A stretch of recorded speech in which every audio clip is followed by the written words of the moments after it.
welcome to Chaska High School for the Section 6 4A Boys Basketball Championship. The top two seeds are in the final, and they meet tonight. The number 2 seed, the Eden Prairie Eagles, and the number 1 seed, the Hopkins Royals. Hi, I'm Jay Wilcox, along with Ryan Iverson, the former Eden Prairie star. And section realignment means these two great programs, only one of them can get to the state tournament this year, Ryan. Yeah, it's unfortunate because these two teams are playing really well, Jay, and they've met obviously twice during the late conference season. Close games. Hopkins won by 12 and by 15. And as we found out last night in the section semifinals, it's hard to beat a team 3 times in a row. So I expect this game to go right down to the wire tonight.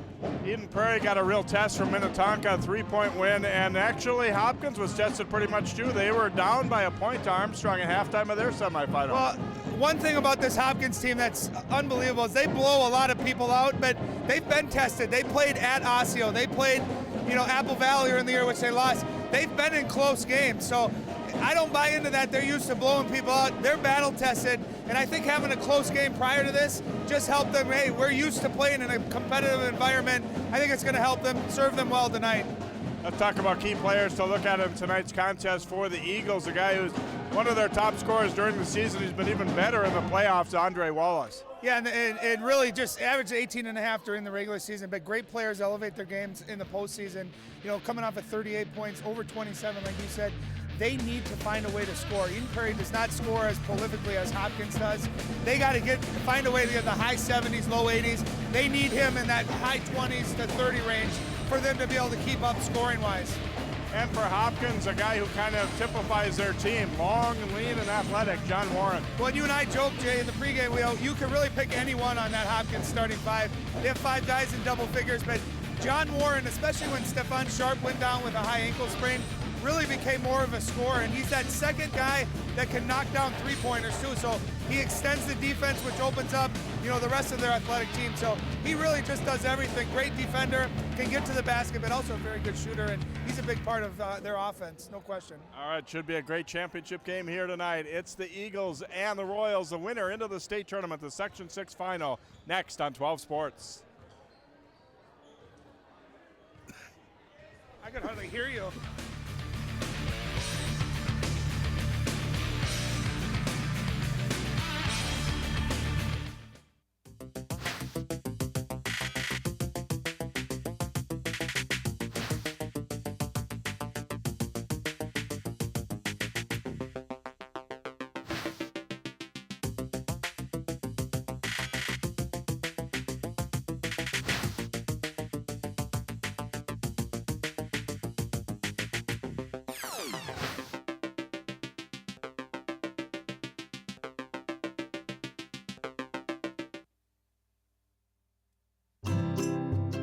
Think you found every hazard out here today?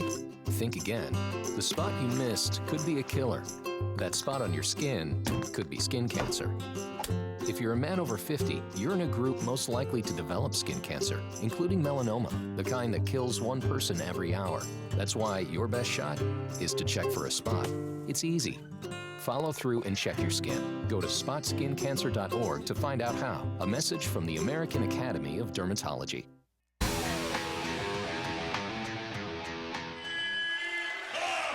And welcome back here to Chaska High School, a new venue this year for the Section 6 4A Championship. And good crowd filing in here and seeing some not only fans from these two schools, but we see Tyus Jones is on hand and former Hopkins star Blake Hoffarmer. A little mixture of people interested to see two of the better teams in the state out here as we look at our starting lineups for Coach David Flom on the Eagles. Alex Erkey, Grantham Gallard, and Andre Wallace in the backcourt. Mark Gasner and Zach Hovey up front. And for Ken Novak Jr. and Hopkins, Kamali Chambers, John Warren, Jake Wright in the backcourt. Amir Coffey and Stefan Sharp. Big news for Hopkins. Gonna give it a go here. He's been bothered by an ankle injury, Ryan, and obviously probably not gonna be at full strength. We'll see how he moves out here tonight and how much he can contribute. Well, 2 things that are important on that. One, Jay, is that they've played a number of games without him. So if he's not able to go, it's not a new blow. They've established an identity. They've had other guys step up, Trayvon Edwards being one of those, John Warren, who we mentioned in the pregame, but all it is it's one more body, lengthy, athletic body that can score inside out, plays great defense, is great in transition. So, it's great to have him back. But like I said, if he's not able to go, they've been used to that. They can have some other players step up and fill that role. The tough part about it is for him is that there's no real easing back into it. Nobody has mercy on you in a section championship. They're going to go at you hard if they see any weakness. Well, and the other thing, a high ankle sprain, for anyone out there watching that's played basketball, you've had that, it's terrible because you feel great. You feel like you can do everything, and you might be going along, all of a sudden that one little tweak, and then you start thinking about it, and it can kind of spiral out of control from there. So hopefully he's healthy. You want both teams at full strength. You want to get the best from both teams. Should be a great game here, Jay. Hovey and Warren will get set to jump it up here. You think there's a weight difference there in the two jumping right there? About 150-pound difference. Hovey, the football star, and looks like it. Tips it, and Sharp, though, controls it, and Chambers will bring it up for Hopkins. Eden Prairie man-to-man to start things out here as Coffey flashes to the high post. He had a good game against Armstrong with 27 in the semi. Jake Wright will let it rip, and he buries it. Wow, what a great start. You got your leading scorer, a great shooter. And talking to Coach Flom before the game, he said whoever's guarding him, they call it their whiteout. You cannot leave him. That's a hard move. When you're off the dribble like that, you take a step back, quick release. Wallace's pass getting away over the head of Gassner, and Hopkins able to put on some defensive pressure.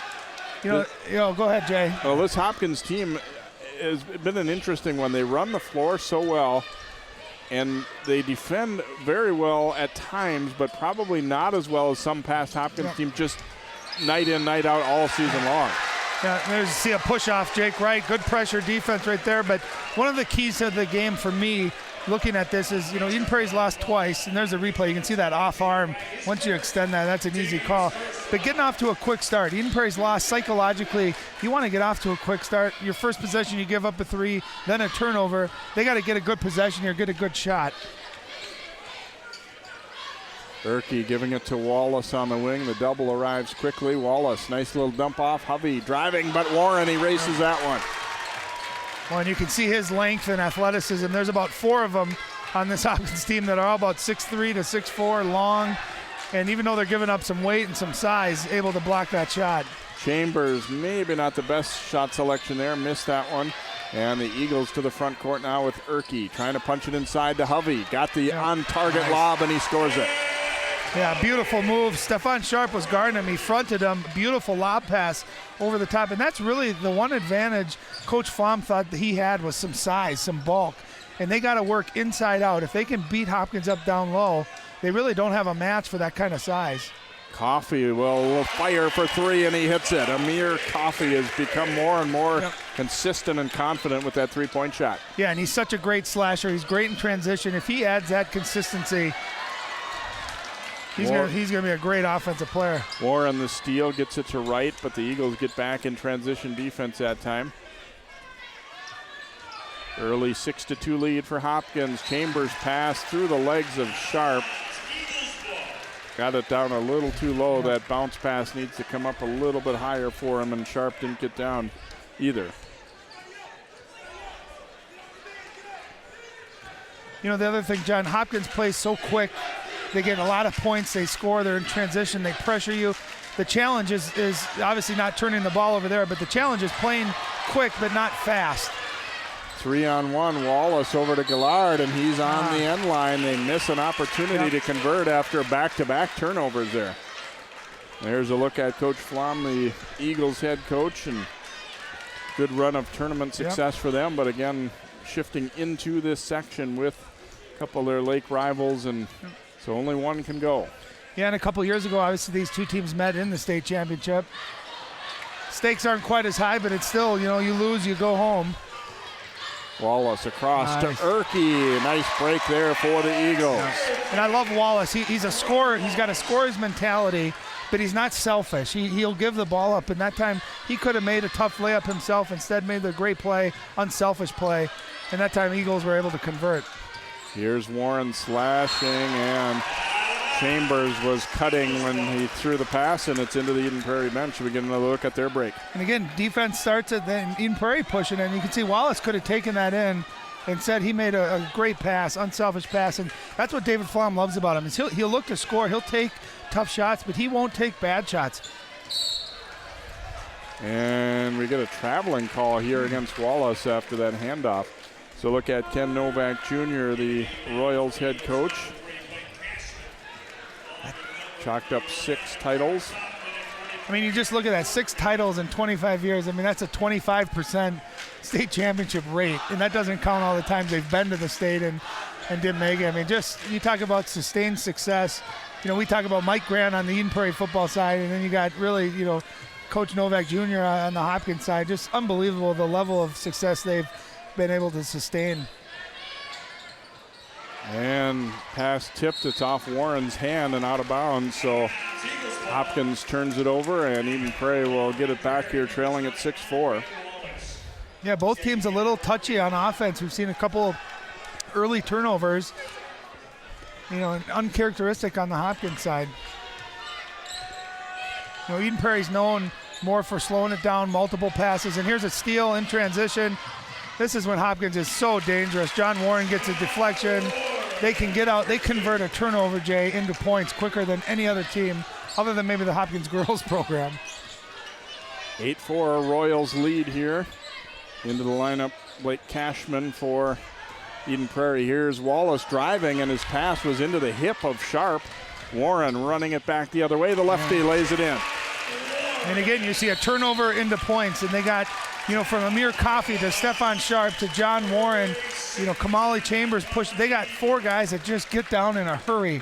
And it's almost like the turnover happens and they run because they know they're going to get rewarded. And I mean, that was less than about 2 seconds. And watch the length, the athleticism. There's, at this level, Jay, there's no one that's going to go up and block that. And it seems as though, you think he's still out on the wing, and it's one dribble and he's to the glass too. Covers so much ground. If you play Hopkins and you want to beat them, you know, a lot of things have to happen, but one of the first things is you have to take care of the basketball. And if you do miss a shot, you got to make sure the first thing you do is get floor balance, get down on the other end and stop the transition. They average about 91 points a game, Jay, which is tops in the metro area. I would bet about 30 to 40 of those points come in some form of transition. So if you take even half of that away, you got a chance. But we've seen it already. 6 of their 10 points have come on transition. And not just transition, but transition off of steals, which is a lot harder to get back on even than a defensive rebound. It's like blood in the water. They become sharks. They see the ball loose, they just go. Nearly had one there. Carter Coughlin's pass tipped away. It goes out off of Coughlin. And it's another turnover on the Eagles. Aaron Workin also in there, the big man at 6'9", number 44 for the Eagles, and Coughlin tried to dump it down to him. And that time Coughlin too unselfish. He had a layup or taken one more dribble, could have finished. Instead tried to make the extra pass. Nice steal by Wallace and a great spin. Gets it over. Gallard has it blocked by Coffey. Follow-up try no good from the Cashman for the Eagles, and now Warren stepping up, and he buries a long 2. Do we know what we're talking about when we highlight a guy for the pregame? He's come out, and you can see him and his ability to knock down the perimeter shots in addition to his transition. But on the other end, that's twice now, Jay. Eden Prairie's had a 3-on-0, 3-on-1, 2-on-1, haven't been able to cash it in. You've got to take advantage of those opportunities. Subs in for the Royals now. 24 is Trayvon Edwards, a 6'7" senior, and also Noble Fonbley, who's kind of an unsung great factor for them this year, number 42. Well, what's crazy, Jay, is that they have 5 guys that average double figures, and Fonbley is at about 9.8. So they would have 6 guys in double figures, and he does all the dirty work. You know, his offensive rebounds, hustle plays. He'd start on about 99% of any other high school basketball team. Erke cut off, throws it back out, then he gets it back. They look to work in, but pretty decent defense, even though he's giving up a lot of size there with Fonbley. And Workin's got to be aggressive. He's got to fight for position. He's got about a 6-inch height advantage. He's got to get low, get his territory, and seal and get easy buckets. Warren, another steal and able to keep himself in bounds, but then he traveled. Impressive footwork to stay in bounds, but then he left his feet to make a pass, and all of a sudden the player turned their head and no longer had an opportunity to pass. That is better than just handing it away, though, I guess. But one of the things, a fundamental thing you don't see anymore are jump stops. Kids get charges, they leave their feet. Just come to a jump stop. If the guy's there, great. If not, you live and you make a different play. And you can see Eden Prairie, Jay, they're not handling this pressure well. They've been fortunate to even get a shot off in this half-court defense, and credit that to Hopkins. And it's funny, too, Coach Novak says this might be the worst defense we've ever had here at Hopkins, and yet they're still pretty darn good. 5-second call that time against the Eagles, so their slow start continues. Coffey puts it on the floor, a little step-back jumper, no good, rebounded by Erke. That was excellent defense. They made Coffey go to his right hand, which is his offhand, and he's not quite as comfortable, especially with a jump shot going to his right. Lob was too high and stolen. Warren for three, and he has 9 early points for the Royals, and they're all over Eden Prairie so far. I think his confidence when Stephon Sharp went down, and there could have been another dunk going the other way. There's another, how many times is he going to get his hands on the ball? But his confidence level when Sharp went down, he really stepped up, and it started at the game at Osseo, a tough environment. He made about 4 or 5 threes in that game, and Coach Novak even said his confidence level, especially from the perimeter, is just taken off. Kamali Chambers shaken up on that last wild sequence when it went back and forth, and he fell actually right in front of the Hopkins bench, so he is down holding his head right now. I'm not sure if it was his head that got hurt there, but no, that's always scary anytime you have any type of head injury. Gillard popping, no good. Hovey the rebound. Nice. And he's able to get position and finish. Yeah, he's a big guy, tight end, going to Miami of Ohio next year, but you saw the great footwork, great shot fake. You're playing against athletic shot blockers. Nothing neutralizes that more than shot fake. Get them off the floor and finish. Use your body. Great move. Warren over to Coffey. He'll take that three. Not this time. Right saved it, but it was off. He was standing on the end line when he saved it, so it is EP ball. Yeah, and I think, too, Eden Prairie, they'll live with, a Coffey settling for contested threes. Look at this body. Watch a shot fake. Gets a guy, uses his body. I think the size of Hovey and the other big fella on their team is going to be critical. Aaron Workin, they got to utilize that. Double team arrives. And a reach in on Noble Fonbele there as Cashman was in some trouble, but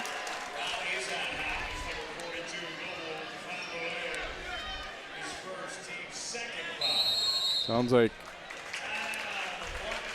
Chambers has left the bench area, the gym area right now with the trainer, so would be obviously not something in Hopkins' favor if he's not able to come back and play some more here this evening. It's not even his scoring ability. It's his, he's the point guard, and he starts the pressure defense usually. He's kind of their ball handler, so someone else who's not a primary ball handler, even though they all are capable, is going to have to fill that role. But I like the timeout here by Coach Flom, and you can see they went to set a high ball screen with Zach Hovey, and immediately Hopkins is doubling that.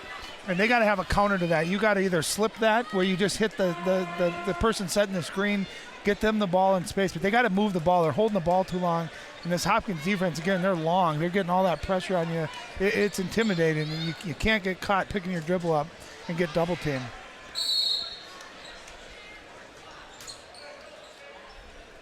Inbound comes to Wallace here. You can see every time Eden Prairie, they're swinging it around, they're catching, they're holding for a couple of seconds. They're getting hot. Hopkins will gamble, ball fakes, back doors, things skipping the bat, all that kind of stuff. That's how you beat it against this pressure defense. Nice pull up from Wallace, rolls around and drops for his first bucket. Yeah. That's a big time move right there, Jay. Shot fake, one hard dribble, defender retreats, you just stop on a dime, elevate. That's a big time shot. Good bucket for him. Their leading scorer to get on the board here, get some confidence going.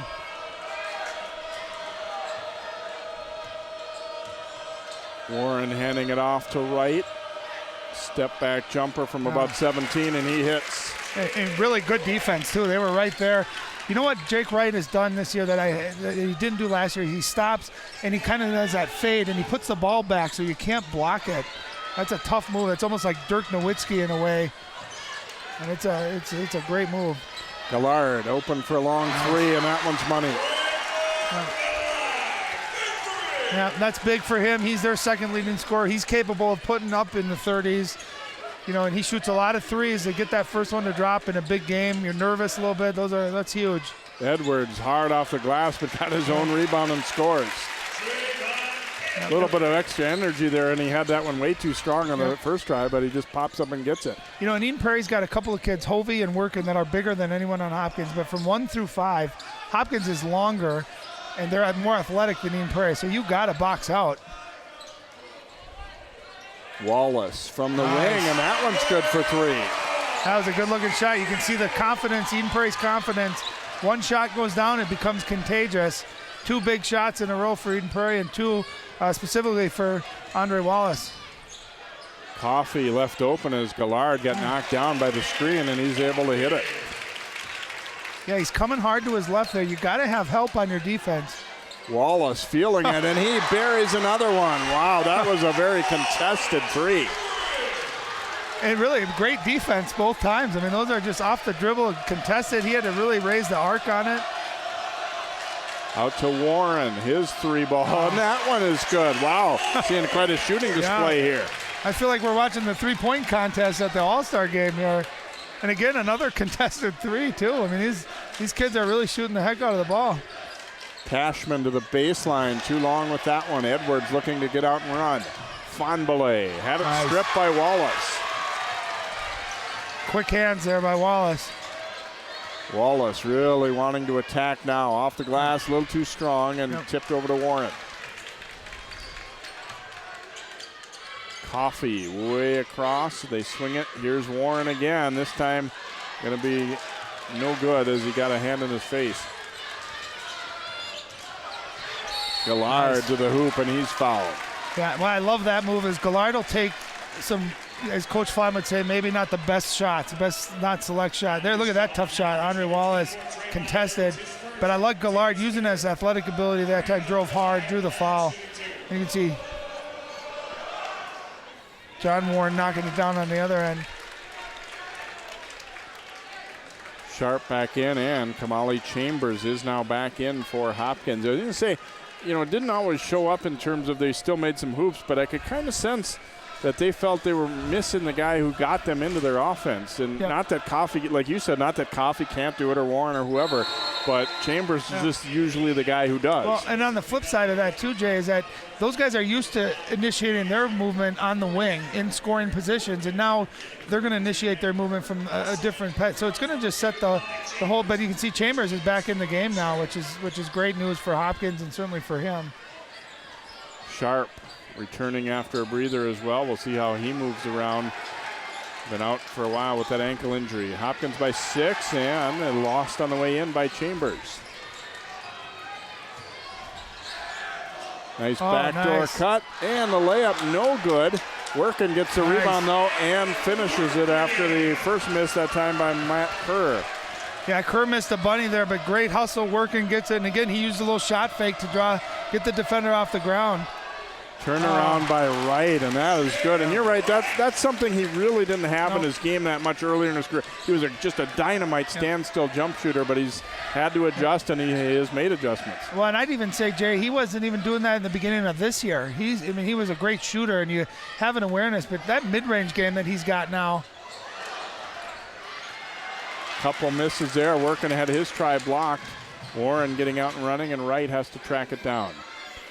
And that's tough. When a shooter like that, you close so hard. If he is able to put it on the floor and hit that mid-range, wow, that's a tough defend. Tough to defend against that. And credit to Jake Wright for adding that to his game. 6-point Hopkins lead. Eden Prairie's kind of weathered the storm. They were struggling early, but have definitely gotten right back in this thing. Wright driving, and he'll pull up again. This time no good. Fonbele wins the fight for the rebound. He'll go to the line. That is Fonbele. That's Noah Fonbele's game right there. Smaller than the defenders, goes between two, somehow outfights him, outworks him, gets the offensive rebound. He is such a workhorse. He is one of my favorite players this year that I've seen. Every game he gives you maximum effort, and you tell when you're watching him he's getting the most out of his abilities every night. Free throw good right there. Changes now. Wallace and Gallard back in after a short break, along with Erke for Eden Prairie. So the Eagles have gone 9 deep so far. Hopkins has gone 7 deep. And which is common. You know, Coach Flom is big on getting 9, 10, even 11 guys into the rotation. With Coach Novak, he'll ride his horses a little bit more. You know, and my question mark, Jay, for this game was, you know, besides Andre Wallace, and if Gallard was going to play, is would Eden Prairie be able to score enough? And we've seen a number of other guys miss open layups, miss their opportunities. I think that's why, you know, Workin and Hovey were so important, because they got to be big. Wallace not able to finish after getting Chambers to fall onto his butt there with that move. We call that all that jelly and no toast. And Chambers walked at the other end. Chambers has looked a little bit skittish since coming back in. He's had a couple mistakes that he doesn't normally have, and definitely a little shuffle there. Yep.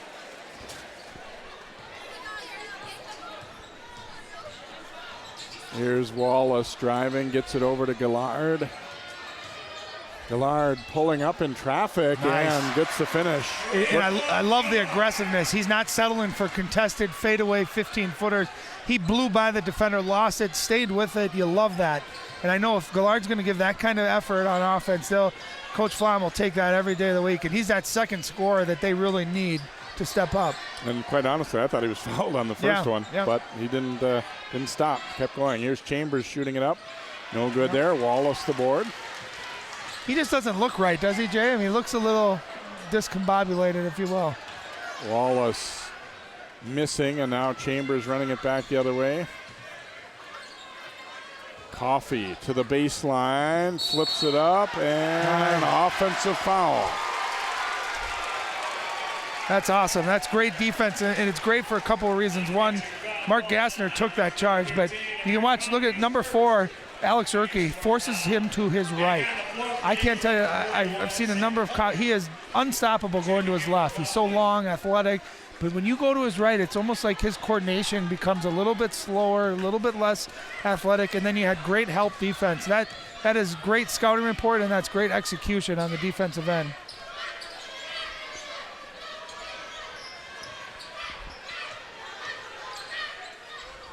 Wallace gets it out on the right side, dumping it in, and contested shot by Gassner as he got it up and over right and in for 2, and the Eagles to within 4. And Gassner, you know, he's a senior captain, but not a big scorer, averaging under 3 a game, but I loved he used his strength right there. He shot faked. You can tell they've worked on their shot fakes. Get this athletic team that wants to block your shot, get them up in the air, and a great job finishing. Fonbele to Chambers. He misses that one. Now ahead to Gallard. Takes it at Coffey. He missed it, but we'll get a foul on Amir Coffey after the shot there, or maybe as part of the continuation of that whole shot. It will be 2, and the second foul on Amir Coffey. Yeah, and actually Eden Prairie's lucky there. They look late, but Gallard that time almost looked nonchalant at the finish. And in a game like this against the Hopkins, every possession, every chance you get to score, you got to execute it. And he almost looked nonchalant. They're lucky to get the foul call. And more importantly, that's number 2 on Amir Coffey. Coach Novak less than pleased on the sideline there. The whistle came a little bit late, but I think there did appear to be some contact. Enough body contact that you could certainly make the case that was a foul. And Coach Novak was arguing, he was saying that Gallard pushed off with that offhand. That could have been it. It was almost like the ref thought he was going to make it and was going to let it go. Once he realized that didn't, he was going to give him the call. But either way, we got a 2-point game, Jay. And for all of you that say I'm an Eden Prairie homer, I'm wearing Hopkins blue in my dress shirt tonight. Here's Chambers looking to turn the corner, pulled up, then kicks it over to Edwards, goes baseline. Little floater wouldn't go. There's Warren for the rebound. He was fouled, and he'll go to the line for 2.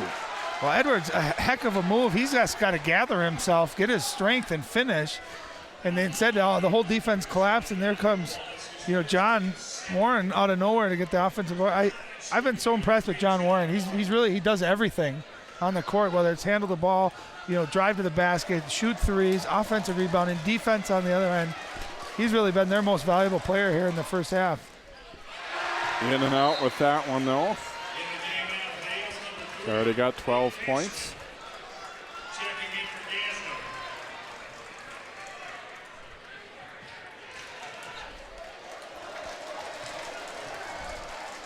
Trying to make it a 3-point lead here. A little under 4 minutes to play in this opening half. Warren gets 1 out of 2.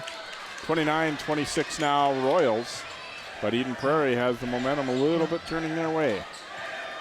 You know, and Hopkins averaging over 90 points a game, so Eden Prairie done a nice job defensively holding them at this point, you know, on pace for that high 60s, maybe low 70s. And we saw that, you know, last night in the Section 5 tournament with Champlain Park, too. These playoff games are intense, and they just have a way of making things a little less pretty. There's Wallace, a step-back 3 in front of the Royals bench. He's got a sweet stroke, doesn't he, Jay? I mean, he's got great release, quick release. That time just catch, shoot, good arc on it. I mean, that's a good-looking shot. And he's athletic enough where he'll shot fake and go by you, too. Here's Wright for the answer. That one was deep. He said, I'm going to show you who the best shooter is on this court. And Jake Wright's come out, hit a couple threes, hit a couple mid-range. He's been very, very, very impressive. 32-29, Hopkins gets the lead back. Gallard had it stripped away by Fondele. Looking ahead to Wright. His pull-up, too strong. That's not probably his game there, but tried to convert in transition. You know what's been impressive, too, with both teams, quick hands. You've seen a number of guys make good moves, get to the rim, but then get it stripped away. Wallace wanting a high screen. We're going to get an offensive foul. See if it's on the screener or on Wallace. It looks like it's going to be on Wallace for warding off. Yeah, look at that. That's so tough there, Jay. He's coming off to his left, catch, turn, and shoot, and to get your legs into it. And then watch Jake Wright. I mean, that's a good 8 feet behind the three-point line. But he's got that range. I mean, he's shown it, you know, time and time again. And, you know, obviously their scouting reporters don't let him take a shot, but when you're that far out, you have to think, you know. We'll let him. We'll live with that. If the guy's making 30-footers, we'll live with that. But it was not Behadi. No. Chambers down the middle. He is fouled. Well, that last foul was the second on Wallace, and he had his hands out this time too. And I'm not so sure he's not going to pick up another one. He is 3 straight. And that last foul on Wallace when he was on offense, I thought there was a defensive foul, a push with the body, and then somehow they called that an offensive foul. But now he's their best player, obviously, in Prairie, and he's going to have three fouls. He's going to sit here for the remainder of the first half. And credit Kamali for Chambers for attacking him, knowing that and going right at him. Smart heads-up play. Chambers getting his first point with that free throw, so Royals up by 4, and one more coming for the big Kamali here. Second one, not good. I've done about 4 or 5 Hopkins games this year, Jay. That's the first time I've seen him miss a free throw. Excellent free throw shooter. Well, this is where Eden Prairie is going to have to find someone, whether it's Gallard or Hovey, or someone's going to have to step up and take over the scoring load. And right on cue, Gallard does just that. And I like that he's going to the basket. He's not settling for bad shots. Great move. 2-point advantage here for Hopkins. Minute 35 to go. Right, a step back 3. No good. And Gallard out of there with it.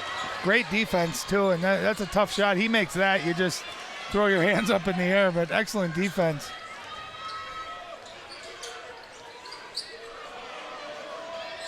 Gasner will give it up. Here's Cashman popping along too. His first bucket of the game. He's been about their 3rd leading scorer this year coming off the bench, and nails that one to even things up again at 33 here late in the first half. Yeah, and he's capable. He's averaging over 9, so he's definitely capable. There's a travel. Yeah, and here's Gallard again. He's got the ability to knock outside shots, but he's not settling, and you love to see that. And you know, on the other end, Blake Cashman, that was that 3rd score. You need someone to just knock those kind of shots down. And Eden Prairie so far, I mean, they're scoring and they're playing good defense, and that's why they're in this game. And this is right in that low 30s, mid 30s at a half that I think Coach Flom would take. Over and back call there as Cashman stepped back with that left foot into the back court. And so Hopkins will get the ball right back.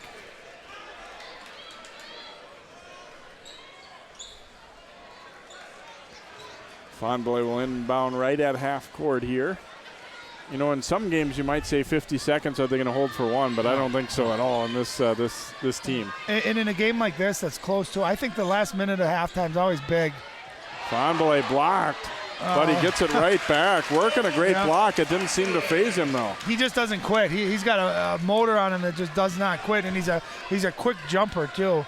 But just getting back to what I was saying, whoever goes into half with that momentum, a lot of times can be huge. Your halftime speech is better. Your coaches are more excited. You feel more excited. So I always think the last minute of a halftime is really big. Gallard drives, dishes to Cashman, but he has to back it out of there. Under 10 to go now. Eagles down 2. Gallard, the drive between 2, and he scores it. Hopkins trying to get one last try. Edwards, no good. And we have come to halftime, and what a great one so far here in the Section 6 championship. Our halftime score here at Chaska: Eden Prairie 35, Hopkins 35. First half highlights, and then our second half coming up next here on 12 Sports.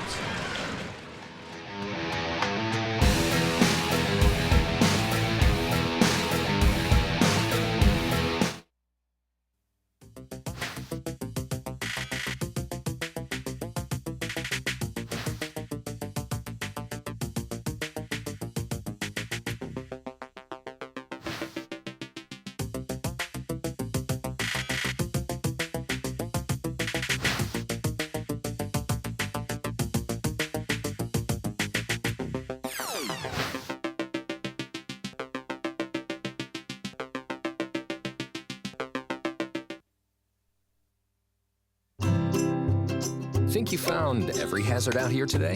Think again. The spot you missed could be a killer.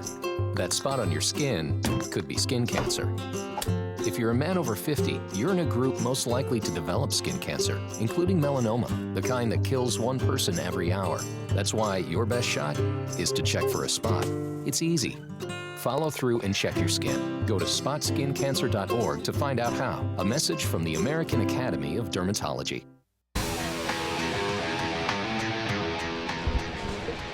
Top 2 seeds advancing to the final here in Section 6 4A, and we are all tied up at halftime. Eden Prairie and Hopkins. We take a look at some first half highlights, and actually an excellent start for Hopkins. Jake Wright nailing a step back 3 there. He had a couple threes, couple twos, but nice back cut here. They missed the first shot, but nice rebound put back here by Aaron Workin for the Eagles. And then this time able to finish inside is Mark Gasner for his only bucket right there. John Warren was smooth in that first half, especially early on. He was on fire and had a dynamite first half for them. And Cashman, they didn't have a lot of bench points, but that, like you said, definitely what they needed off the bench is somebody who can occasionally make one. And obviously Andre Wallace got himself heated up as things went on right. That was an impressive one. I mean, that was from deep. Little distance check right there for Jake Wright. As you look at our scores, Gallard, after a little bit of a slow start, came on very strong, 12 points, and Wallace 11. Warren had 13, and Jake Wright 10 for Hopkins. So 1 half to decide the Section 6 championship. We're even up at 35. We'll get right back into action on 12 Sports.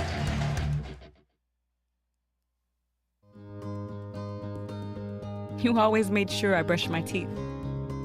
You told me that smart was cool. You always told me to dream big. To all of those parents who took the time to make raising their children their most important job, we'd like to say, thank you. Thank you. From the bottom of my heart, thanks, Mom and Dad. This message is brought to you by the U.S. Air Force.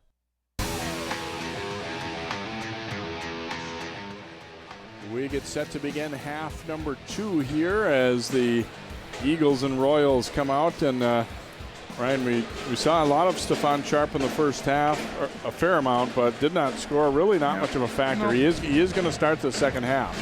But I don't think it was his injury. I just think it was, sometimes it's hard too. You're out, you lose your rhythm a little bit. Other guys are stepping up, but obviously it helps to have him on the floor. But a couple of things, Jay. I mean, we talked Andre Wallace with those 3 fouls. He's got to be real careful he doesn't pick up a 4th one, because that could really impact the outcome of this game. And at the other side, Coffey had 2 in a pretty short order, so he stayed at 2, but also something to watch if he were able to get if he were to get a quick one here. There's a step back by Gallard, no good, tipped around. Hovey comes up with it, lays it in.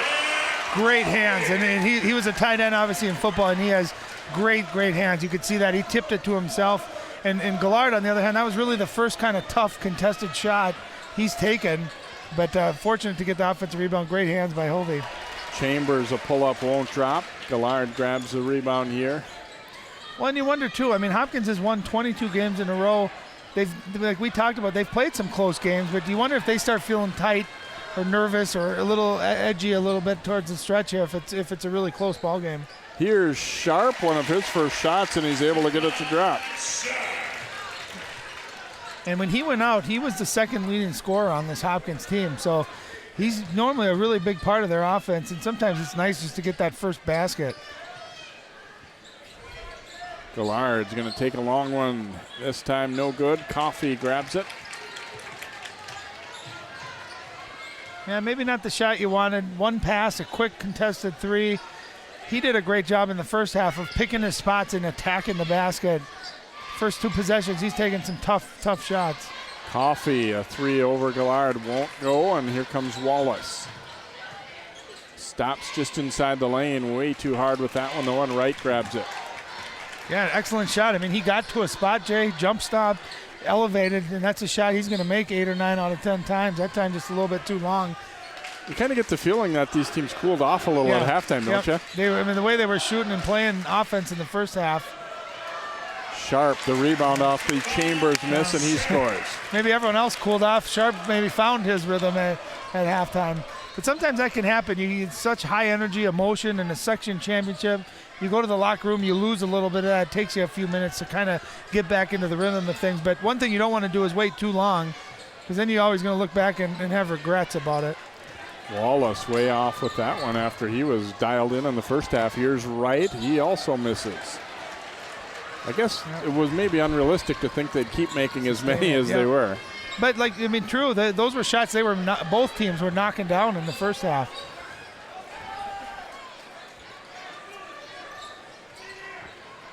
Wallace with it out on the left wing. Pretty good D by Sharp there to cut off the diving to the post there from Hovey. Well, it's kind of interesting. Wallace has got the ball, and who's guarding him is Kamali Chambers, who's about three inches shorter. And you'd think Wallace would get to a spot and do that mid-range jumper where he was so effective in the first half. Nice catch by Hovey, blocked from behind but fouled by Sharp. That'll be his first, and free throws upcoming here as the Eagles look to tie things up again. Yeah. He had that one measured pretty well, but he got a little piece of him also. Well, and I like Eden Prairie's strategy. It looks like they're making a conservative effort to get the ball down low. Even though Hovey's not necessarily the most talented big guy, he is bigger than anyone Hopkins has. So you like that attitude, you like that mentality, and see if they can work inside out, maybe get some open shots for their guards. I think that's a thing that a lot of teams struggle with, is they don't realize that even if this guy or your post player isn't going to score the ball every time, it still puts pressure on the defense if you get it in there. Yep, it's putting pressure on them. The defense is forced to pay attention to it, and you just get better angles, better driving shots too. Nice drive by Coffey, and he steps through and scores it. And he went right, but he come back to his left, and then you can see how smooth he really is when he comes back to his left. Oh, nice pass. Oh, couldn't finish. The tip try won't go, and Fondele rebounds, and Wright running out ahead. Jake Wright laying it in.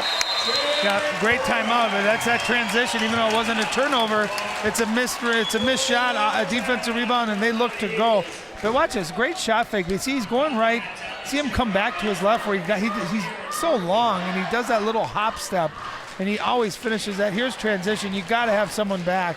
These are the baskets we talked about earlier, Jay. You just got to eliminate Hopkins from getting, because it's such a backbreaker too. I know we talked about that, or you and John talked about that in the Hopkins Osseo game too. So many times teams this year in particular play Hopkins, and you feel like you've done everything right, you've played right with them, but then there are just those easy buckets they get, and you look up and you think you're there, and all of a sudden now again it's 6. What's scary about Hopkins, and for those of you that watched Champlain Park last night, they're a very up and down team as well, is that they can go on an 8-0, 10-0 run in literally a matter of 30 seconds. And not every team can do that. So they can break open a tie game and put it out of reach in a hurry. Great timeout here. I'm sure Coach Flom telling his guys, listen, we're right there. We're 3 stops, 3 baskets. Let's get back. Let's see if they have a design play, get an easy layup, and just try to get some of that momentum back on their side.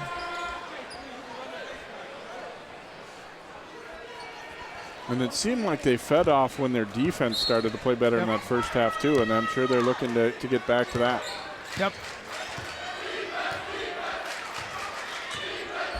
Wallace bringing it up against Chambers and through Gallard's hands. And those are the turnovers that will just kill you when they're unforced. You know what I mean? It wasn't that you got the ball stolen. You know, those are just simple pass-to-pass execution plays, especially out of a timeout. Nothing's more frustrating for a coach. The screen for Coffey. Fonbele finds him, and a nice set there for the Royals. And you feel it starting to slip away if you're an Eden Prairie fan right now. They're kind of getting things easy on the other end. The first half, they hit some great shots, but Eden Prairie was making them work. Now they've got a couple of transition buckets, a couple second chance points, a back door right there.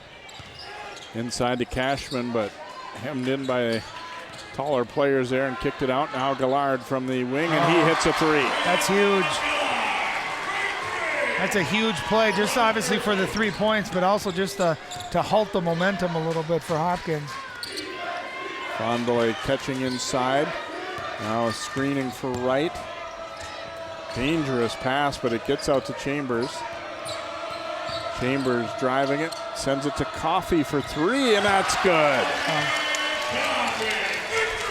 I'll tell you, Jay, and I've seen Apple Valley, I've seen Champlin, when Hopkins is knocking 3s down like that, when they got 3 or 4 guys doing it, they become so tough because they can all handle and they all create for other people. Working, forgot he'd already dribbled there and put it to the floor again. There's a drive and kick, and that was a big-time 3. Unfortunately for Eden Prairie on the other end, there's a drive and kick. And we've talked, Coffey's so good at going to the basket. If he's able to knock that shot down consistently, he really is a tough player at this level to guard. Warren gets a screen but can't knock it down. Wallace out of there with it. Hopkins by 8. We were tied up at halftime. A slow start in the first half and in the second for Eden Prairie. They're hoping they can battle back the same way they did in the first. Cashman to the hoop, missed it. Followed by Wallace, won't go. And Warren comes out of there with it. And you get the sense, Jay, that, oh, what a move. Warren not able to finish. Yeah. Coffey looking to attack on the shorter Wallace. Now goes out to Warren. Chambers will rush up a 3. Looked like he didn't have the handle on it clean. Coffey with the steal. And a timeout granted to Hopkins. What an effort play right there. That looked like Eden Prairie secured it. And here comes Amir Coffey. Watch this effort. He's coming from the right side of the floor all the way across, diving on the floor. You'd love to see that. What an exciting play for your team. But, you know, on the other end, Jay, you get the feeling besides Gallard and besides Wallace, no one else is able to create their own shot for Eden Prairie. They get it, there's opportunities, but they're either scared, they're tentative, or they don't take it. So it's almost like you're waiting for those 2 guys to make everything happen. And that's so much easier for a defense to defense because you're kind of sitting in the paint waiting for those 2 guys, daring the guy you're guarding to make a play then. Coach Flom letting the officials know that he thought there was a foul on the rebound, and I can't disagree with him. I thought Coffey came, it was a great hustle, no doubt, but I thought he came through Cashman to get that ball. Yeah. But those are plays that's going to happen throughout the course of a game. There's going to be ones that aren't to your liking, and both teams, obviously, in a game like this, you just have to have a short memory. Yep. But if you think too, Jay, from Eden Prairie standpoint, I mean, they really have to guard all 5 guys for Hopkins. All 5 guys can score, can create, can shoot. And on the other side, it's almost like Hopkins is guarding 2 guys.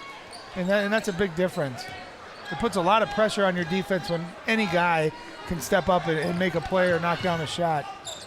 Coffey whipping it down low. Fonbele gets the layup. Looked like they maybe had that set out of that timeout. Yeah, excellent set play. It was 3 perimeter passes and a baseline screen, and Fonbele came and sealed. And it's funny that he's their post. He's only 6'2", but he does a great job of finishing at the rim. Excellent, well-executed design play out of the timeout. Cashman putting one up, no good. Fonbele rebounding, and he'll look to push it here. Chambers driving it down the middle, rolls in and out. Fonboy's tip won't quite stay in. Chambers gets it back though and scores. You know, right now, Jay, Hopkins is just out hustling, out muscling, out working Eden Prairie for those loose balls. That's 2 plays in a row. Amir Coffey diving, and that time Fonbola kept it going, and then the smallest guy on the court, Chambers, look at this effort right here. They're just going after it, attacking it. You know, great effort. You can see he's fired up. That's one of his first baskets of the game. So, I mean, those are hustle plays that when you're playing the number 1 seed, you got to make. You got to win those kind of plays. Royals by a dozen. They look to double now. Erke shoots up a 3. That one is short. Nice job by Cashman, though, to run it down. And you can see Erke, who's a good shooter, and he comes into the game averaging just under 8 points, but he didn't look confident. When you haven't shot much all game, that's hard to do. And Hopkins will live all day long with these other secondary guys taking contested threes. Coffey to the trailer Warren. He missed it. And Coffey will get it back, though. Chambers wide open at the top of the key. That's in and out. Coffey, the rebound and bucket. You know, and Hopkins they're getting second chance points. They're crashing the offensive rebounds, and their length is really coming into play. And he just came flying in, was able to finish too. Tough shot by Gallard, and he's able to finish it on the floater. Well, you better get up because Hopkins isn't going to wait for you to get up. Warren's pass, he tried that one hand off the bounce, and he lost control of it. It's out of bounds, so turnover here by the Royals. They're up by a dozen, trying to pull away from Eden Prairie. The Eagles have struggled, but still obviously a lot of time left to get back in this thing. Well, 19-7, that's the score here in the second half. And Hopkins has done it every which way, from transition, three-pointers, and really recently crashing the boards for second chance points. Warren got his hand on that one. They come up with the steal. Down low, Coffey to Fonboy. The miss, but Warren finishes. And again, I mean, Eden Prairie has to box out. I mean, these guys are longer and more athletic. They got to do a better job of boxing out, finishing defensive possessions. Wallace goes all the way in for 2. It's back to a dozen.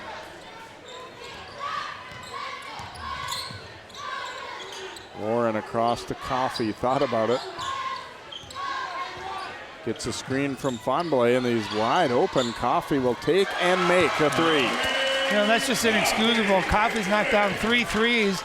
Comes off a ball screen. There's no defender there to show or to get a hand up, and he's too talented of a player. And then on the other end, you got careless one-hand passes. I mean, yeah, great drive. Andre Wallace is a heck of a basketball player. Look at that athleticism. And I think they're best when he's attacking. You can see the ball screen.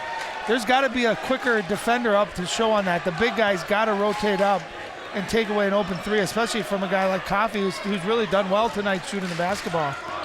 Coffey almost felt like, well, I have to shoot this if they leave it that wide open. Fonboy kicks it over. Here's Wright from the wing, and that's good. And you can't necessarily fault Mark Gassner, who's guarding Wright. He came sprinting in to try to take a layup away. Instead, he left one of the best three-point shooters in the conference and in the state, for that matter, open look. And that's like a layup to Jake Wright. 18-point lead, and Sharp is going to be called for the foul here. Yeah, and watch, Mark Gassner is number 5. He was out on Wright. He came down to try to take a layup away. And you almost just got to know, I would almost rather give up the layup than an open 3 to a guy like Jake Wright. So it's a tough play. It's a tough decision, but unfortunately it wasn't the right one. Jake Wright, I don't even think it hit the net, Jay. Free throw not good. You get the sense that Eden Prairie's a little tired right now, too. Maybe not even just physically, but a little bit mentally. Kind of, you just see the scoreboard feels like it's going double time on the Hopkins side right now. You almost get the feeling, too, that Eden Prairie played, at least offensively and maybe even defensively, the best that they could in that first half. And Hopkins shot the ball well, but maybe didn't play the best. And now it's kind of tapered off, and Hopkins has just kept that going. Fonboy down the middle, and Hovey blocked it but fouled him. And it'll bring up free throws here for the Royals. Yeah, that's a tough match for Zach Hovey, who's a big guy, a little bit bigger than Fonbola. Fonbola's got the quickness advantage. So when Fonbola gets it on the perimeter, able to attack, get that steam going, that's a tough guard for Zach Hovey.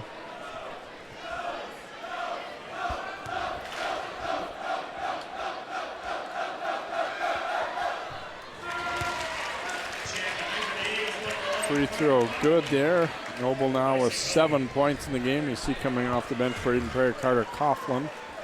Yeah, and I think Coach Flom saw that too. That was a tough guard on Fambula. Bringing in a sophomore, who's a little bit size similar to Fambula, maybe an easier defensive matchup for Eden Prairie. 64-45, 19-point advantage here for Hopkins. It's come in a hurry. We were tied at halftime. Wallace, a long one from the baseline, won't drop. Fight for the rebound, and a little short shot. It'll go, +1.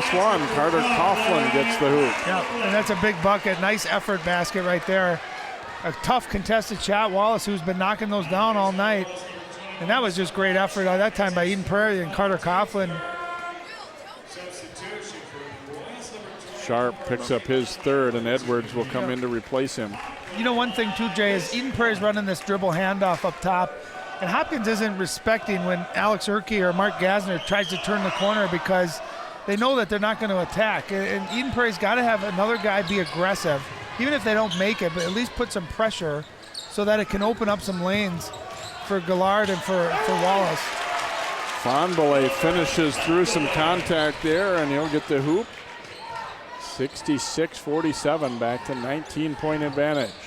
Wallace stepping back. That one won't go. Batted around. Fonbele finally winds up with it and then had it knocked away from behind, but he was fouled by Carter Coughlin. Yeah, this is tough. He's a post player, but he's quick and athletic and skilled enough to drive it. And actually, Jay, it looked like that should have been a three-point play chance, maybe even two, a push in the back. But I've seen Noah Fambula play all year long, and he's so underrated, and he's so good, and what a bright spot coming off the bench for Hopkins. Oh, Coffey has that one swatted by Coughlin, a great block. Here's trying for the answer there at the other end, but unable to get it that time is Gillard, but they'll get another crack at it. Coughlin getting some confidence. He hit that hoop and then a big block, and he'll go to the line. And that's huge too. And Coughlin on the defensive end, watch him get a block here of a much longer, taller Amir Coffey. I was already reaching to put the two in my book next to Coffey there. Yeah. That doesn't happen often. No, and this is big. Coughlin coming in and not a big scorer, averaging just over 3, but at least he's someone that's playing with confidence and putting pressure on this Hopkins defense. Another guard able to do that. So I think that's big for Eden Prairie. The Eagles not helping their cause at the line, certainly here in the second half. Yeah. Struggling mightily, 1 out of 6 now. And I always look too, Jay, like, you're down 18 right now with just under 8 minutes left. That's roughly about 2 points a minute. So you don't have to get it all back. Get it stop by stop, possession by possession. And Warren fouled there. Good block by Gillard, but Urke committing the foul. And again, Fonbala, the playmaker on that. Yeah, you can see Urke got some contact on the hands, and Gillard made sure that ball wasn't going in. But, you got to set a goal. Okay, we're down 18. We can't get it back at once. Let's get this thing under 8, with 4 minutes left. Let's get it under 4 with 2 minutes, whatever it might be. Just if you focus that way, it's doable. But when you start thinking, God, 20 points on the number 1 team, then it becomes hard. Warren misses a pair here. And Coffey kept it alive, though, and gets it right back. Extra possession for the Royals there after a missed free throw. And a lot of people that don't watch Hopkins consistently think that, they're just a bunch of talented, whatever, this and that. Those are hustle points. They're winning hustle, tough points tonight. Look at Noah Fambula. That was their 3rd possession off offensive rebounds that time, and they're able to convert. You just can't give a team like that more and more possessions. They're too good, too talented, and again, Noah Fambula, holy buckets. Gillard, a long 3 attempt there, and it's no good. 20-point lead for Hopkins. Fambula into traffic, leaving it for Edwards, and now back out to Chambers, and they want to run some clock here, or at least get a good look. Yeah. Smart play, really, really smart play. It's kind of discombobulated there. They reset, taking time off the clock. Now if you're Hopkins, the clock, of course, is your friend. Down to Chambers on the baseline, and here's Edwards. Doing a good job of spreading things out. Yeah, this is their 4 corners offense. They'll get a good spacing. And they won't necessarily stall. They'll just try to get a good matchup or an angle. Chambers the miss. Edwards tried to tip it out to Warren there, but couldn't quite connect. But how about Eden Prairie? How about Gillard taking about a 35-footer on the other end? I know, that's a shot you can get anytime. Try to see if you can, get a drive, get something going to the basket here. I think that goes back to what you said about not trying to make up all the points at once. It feels like you want to shoot a 5-pointer. Yeah. There's Coffey with the strip. He goes all the way, missed it. And then we get a foul on Chambers as he shoved Cashman. Well, great defense of Amir Coffey. And one thing he's going to learn as he gets older, more experienced, and a little stronger is he could just come to a jump stop there, power up. He's going to get a foul call. But when you go up one leg, kind of weak looking, you're not going to get that call. No, and I didn't think there was any contact there either. I agree. A miss inside. Now Gillard will shoot up a 3, and he buries another. And that shot was great. That was in rhythm, a kick out. He steps in. He's right at the 3-point line. Whereas before it was one pass and he's standing still from 30 feet. He's a very capable shooter and a great offensive rebound. That time you could see he stepped into it and he was squared out. That's a great shot that they'll live with, every time down the floor.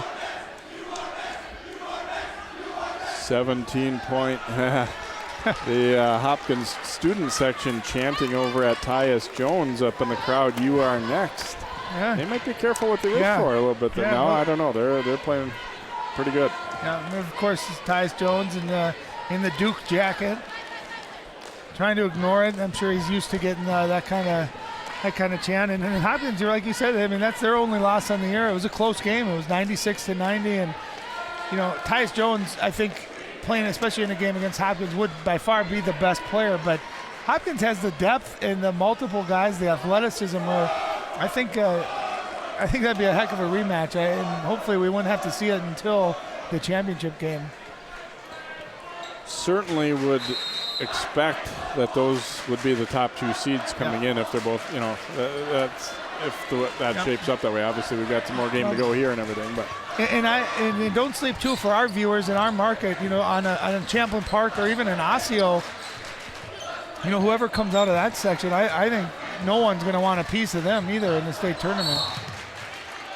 We get an offensive foul away from the ball as Jake Wright was tied up there with Gasner, and Wright will be called for the foul. I didn't see exactly what happened there. He extended that arm again, and actually right before Hopkins called a timeout, Jake Wright extended that arm, and David Flom told the ref, watch that. And sure enough, that time down the floor, they did watch it, and they called it. Wright's going to check out. Fonbele will come back in. Just the second on Jake Wright. Nobody really in too much trouble for them. Sharp does have 3, and Wallace is stuck at 3, which is the good news for Eden Prairie. The bad news is they're down 17. 3-point try here, and there's another one from Grant and Gillard. And it's kind of an unusual delivery that he has, and he stands still. He doesn't elevate, and you're just about to say, God, that's not a good shot. He knocks it down, but he's got confidence. He's got the green light, and he's knocked down quite a few of them here tonight, and he's keeping Eden Prairie's hopes alive.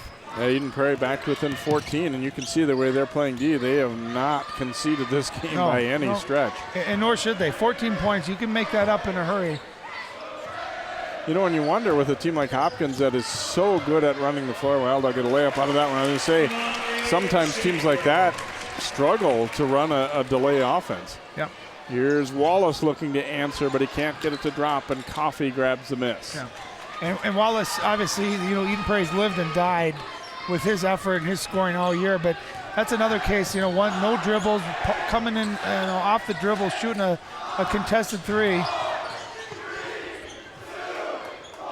Coffey able to catch that one in the corner. The double team arrives, but he gets it out of there to Fonboy, and we'll have a push call on Cashman on the drive. Yeah, and if you watch, Jay, Hopkins is running this 4 corners, obviously trying to take time off the clock, but what's so unusual about them is all 5 of their guys can handle the ball. All 5 can get in, and they're talented enough with the ball to either score or make a play.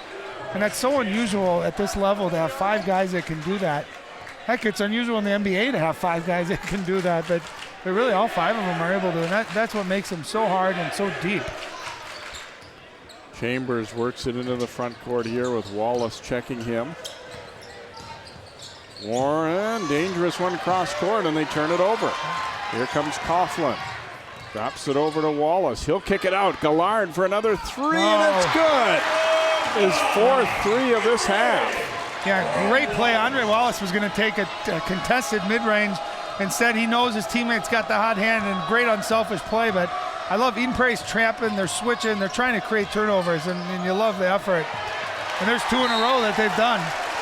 It's a 13-point game. It'll be tough, but not impossible. 3:38 to go. Yeah, nice play by Wallace again. Obviously, Gallard gets the credit for knocking that down, but he had a shot instead. I love the court awareness. Hey, my guy has the hot hand right now. I'm going to keep feeding it. And Eden Prairie's fighting. Whatever happens, I think Coach Flom can walk away saying, my guys gave great effort tonight, and you can always live with that. 70-57 Royals lead here, but a charge late here from Eden Prairie. I'm sure they've got to be thinking, boy, if we had just come out of halftime, playing decent, but they really struggled to start the second half, and Hopkins just put a big flurry on them that without that, Eden Prairie would be thinking, okay, we're right with them. I thought the key, Jay, was they came out and they continued shooting tough shots offensively to start the half. But I thought the key was just the effort by Hopkins. And how many second chance points did we see? Amir Coffey diving on the floor, and Noah Fambula really kind of took over the middle part of the second half with doing everything. And that's the thing. I mean, Hopkins is they're just a machine offensively, and you almost start feeling like you got to keep up, so you start taking tough shots, and it's a snowball effect. A 2-point game goes 8 points, 8 goes to 20. I mean, it went from 8 to 20 in about a minute.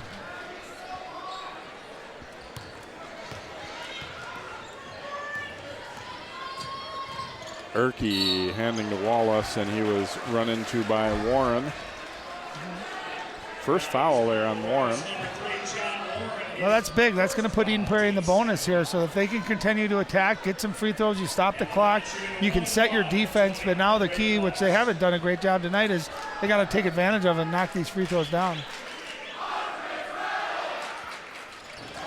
Free throw good, 14 points now for Wallace. Mike Bray, who is now the coach at Notre Dame, was my coach in college, and obviously it makes sense, but he always said free throw, it's free points, and it sounds so elementary, but it's like you got to take advantage of those when you get them, and that time Wallace knocked them both down. And especially when you're coming from behind, when you've got the clock stopped to get points like that, it's an added bonus. Yep. Chambers, a lot of trouble with it, tries to save it off an eagle, and he does. It will be Hopkins retaining possession, but barely. Yeah. A bad play by Kamali Chambers to pick his dribble up in the corner, but a great throw. I mean, he was fading away. He threw it about 8 feet right off the foot of an EP defender, and fortunate to maintain possession. Royals still in the lead, but it's been trimmed to 11 and in pretty short order. Coffey driving down the middle, and he is fouled and will head to the free throw line. See, Eden Prairie wasn't going to concede a layup there. Yeah. And smart too. And I always think too, teams like Hopkins that are so potent offensively, this is always a hard part of the game because you want to take time off, but you don't want to take away their aggressiveness, so they're not quite sure. This is a position they're not sure how to play, and in regard they end up being a little too conservative, and it's almost like the prevent defense in the NFL. Coffey's had a good second half of 12 points, but misses that free throw. He has 17 total. And makes the second. Little drought broken there for the Royals. Their lead is 12.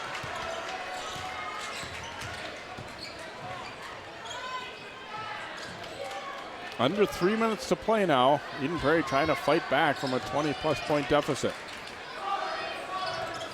Going down low, and Cashman has to track it down in traffic, and stolen away by Chambers. You just can't have that. You got a timeout. You got 2 left. You got to start valuing every possession that you have. And instead of shooting one inside, they'll kick it all the way back out. Smart play. Take some time off, force Eden Prairie to start fouling you, and then, clinch this game at the free throw line. Fambule shoveling it over for Warren. It's through his legs. Gallard ahead now to Wallace. Wallace on the attack, no good, but a free throw upcoming. Or free throws, I should say. Foul will be against Edwards.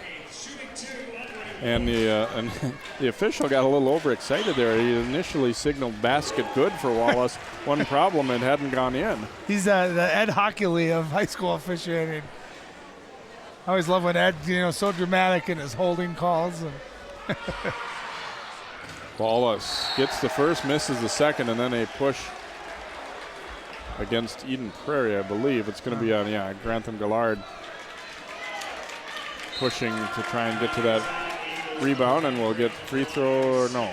Not quite yet. One more to go. 16 foul against EP there. Wright comes back in here for Hopkins. Yeah, smart move. Obviously, Jake Wright, an excellent free throw shooter, smart with the basketball.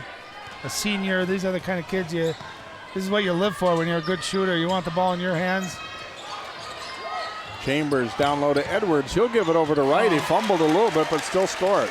Great play. Kamali Chambers hitting Edwards to break that pressure, but unselfish play by Edwards to get it over to Jake Wright. Gallard missed it, and then he got the rebound, but falls trying to save it, and he might be a little shaken up.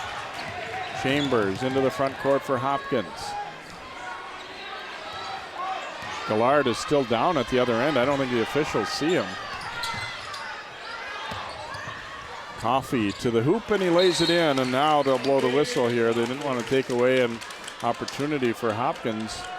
Well, and Coach Flom was yelling for a foul, and that would have been the right thing. Try to get a quick foul instead of giving up a wide open layup, because it was 5-on-4. And as someone that's just coming off of an Achilles injury, it almost looked like that. He was holding on to that back of his ankle. See if we can get a look and see maybe if he landed on it, if it was a sprain. Yeah, it might have just been a bad sprain. Anytime you go up like that and land by other people's feet. So Gallard will check out with 26 points, and the lead is up to 15. Again, looks like Hopkins has weathered the storm here. Wallace puts on a little globetrotter routine as he got bumped by Chambers and fell. Gets right back up, and he will shoot that 15-footer, and he will hit it. 75-62. Bonblake grab there. And now, Jay, it becomes such a tough game because now it's not just about scoring. Now you got to somehow come up with stops, or you pray that they miss free throws. But you pretty much, with this kind of a deficit and this amount of time left, it's got a lot of things have to go right. You have to play a perfect game, and obviously a lot of missed free throws too. And I always love Coach Novak's expression. You'd think they were down by 25 right now.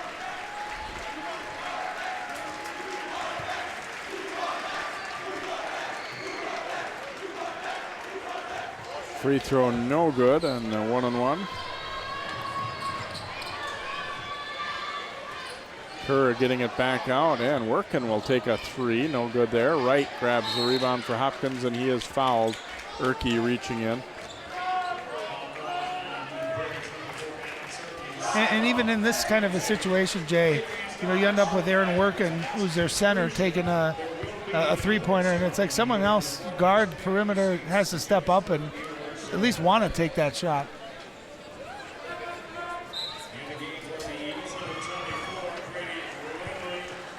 More subs coming in now.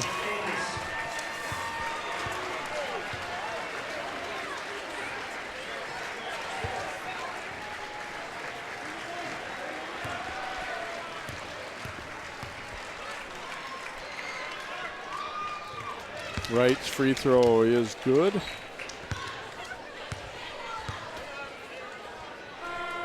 $18 points for Jake. Yeah, Coach Flom getting all the seniors out so they can get a proper ovation for obviously a great career and a good season as well. Ryan Jacobus coming in, Josh Lanasa. Hopkins will sub as well here.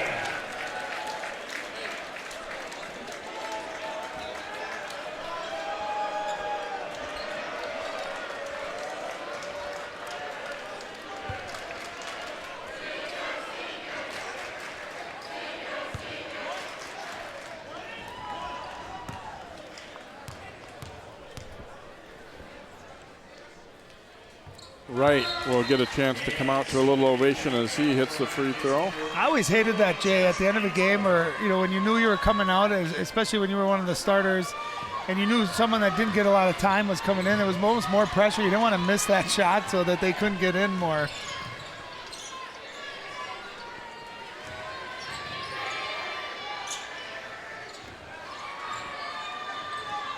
Pull-up try there, short, knocked out of bounds. It will stay with Eden Prairie.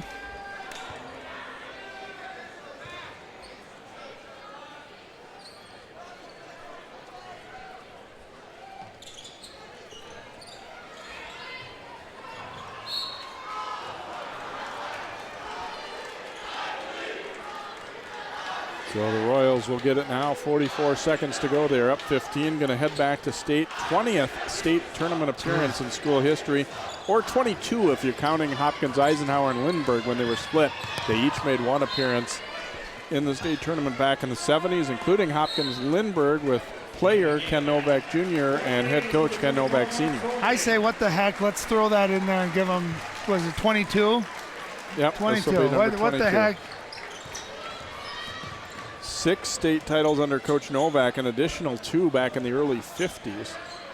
So great history of basketball for Hopkins, and they're going to be headed back into the tournament. Last year, a little bit rare. They were not there. Edina, won this section. Nice, difficult shot there. Ryan Jacobus gets his name in the book in tough fashion. They could have used that earlier in the game, maybe another guard able to get to the basket. Heck of a move. Although last year Edina had that guard. What was his name? That was so very Woodward. Yeah. Playing for Penn State now. Yep.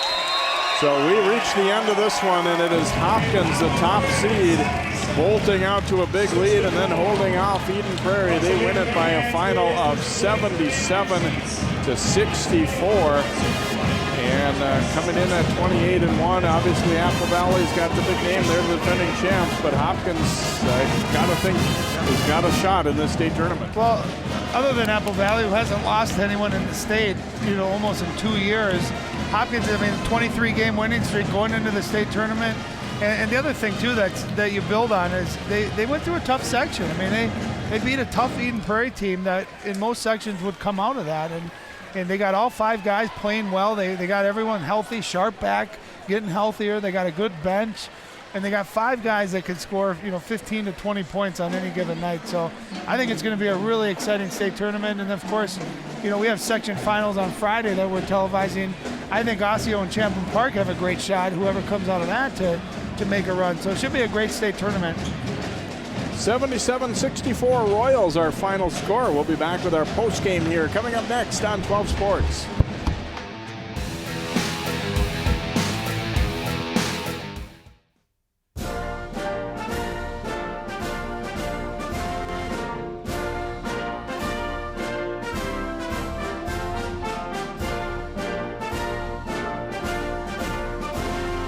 Just a reminder, kids who participate in high school activities tend to go a little farther than those who don't.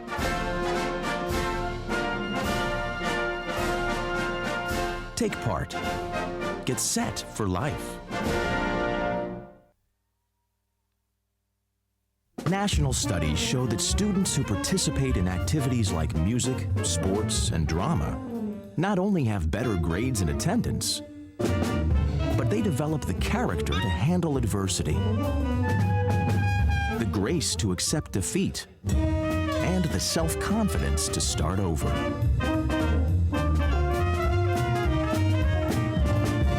Take part. Get set for life.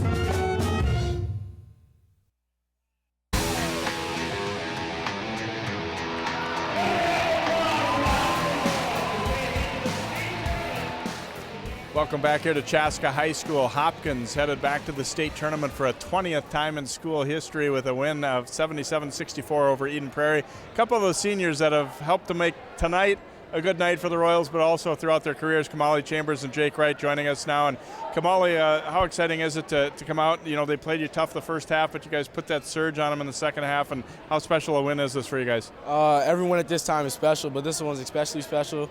We got 3 more games left, going to state now. We're looking just to finish the job.